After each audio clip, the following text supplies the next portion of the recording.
आज ज्या 3 घटना घडल्या, खरं तर माझ्यासारख्या कार्यकर्त्याला हाच प्रश्न पडतो की निवडणुका जाहीर होण्याच्या आसपासच अचानक अशा पद्धतीचं पोलरायझेशन करणाऱ्या घटना जेव्हा घडायला लागतात तेव्हा या घटनांमागची कारण मीमांसा खोलात जाऊन शोधणं हे फार गरजेचं पडतं। आणि माझी सर्व समाजांना हीच कळकळीची विनंती, कोणताही धर्म हा मानवतेच्या पायावर आधारित आहे आणि त्यामुळे अशा पद्धतीची विधानं होऊ नयेत आणि अशा पद्धतीच्या विधानांनी कोणीही डोक्यात राग घालून सामाजिक शांतता ही बिघडू देऊ नये।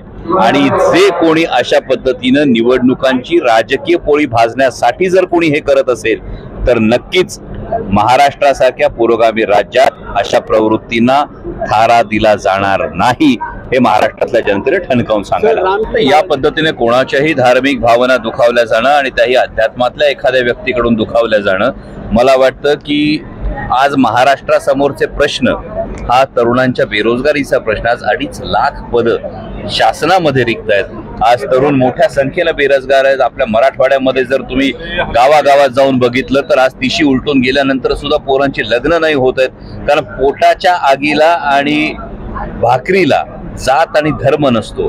दुर्दैवानं राजकारण्यांना ही गोष्ट समजायला हवी, हीच अपेक्षा महाराष्ट्रातल्या तरुणांची।